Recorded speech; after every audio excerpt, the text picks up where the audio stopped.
நம்மளோட இந்த ஆச்சரியமாகவும் அழகாகவும் இருக்கக்கூடிய சோலார் சிஸ்டத்திலேயே மிகப்பெரிய மலைத்தொடர் எது அப்படின்னு சொல்லிட்டு நம்ம யோசிக்கும் போது நம்ம ஞாபகத்துக்கு உடனே வர்றது mount Everest. But mount Everest நம்ம பூமியில் இருக்கக்கூடிய மிகப்பெரிய மலைத்தொடர் மட்டும்தான். பட் நம்ம சோலார் சிஸ்டத்தோட கம்பேர் பண்ணும்போது மிகப்பெரிய மலைத்தொடர் மவுண்ட் எவரெஸ்ட் கிடையாது. அது மார்ஸ் கிரகத்தில் இருக்கக்கூடிய, அதாவது செவ்வாய் கிரகத்தில் இருக்கக்கூடிய ஒலம்பஸ் மான்ஸ் அப்படிங்கக்கூடிய மலை தான். இதோட உயரம் சுமார் 21 முதல் 25 கிலோமீட்டர் வரைக்கும் இருக்கிறதா கூறப்படுது. இது நம்ம எவரெஸ்ட் கூட கம்பேர் பண்ணும்போது சுமார் 3 மடங்கு பெருசா இருக்கு.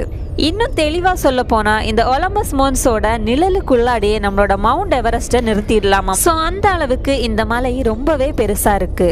இதில் இன்னும் ரொம்பவே ஒரு ஆச்சரியமான விஷயம் என்னன்னா, நம்மளோட மவுண்ட் எவரெஸ்ட் மலை ஒரு சாதாரண மலை தான்.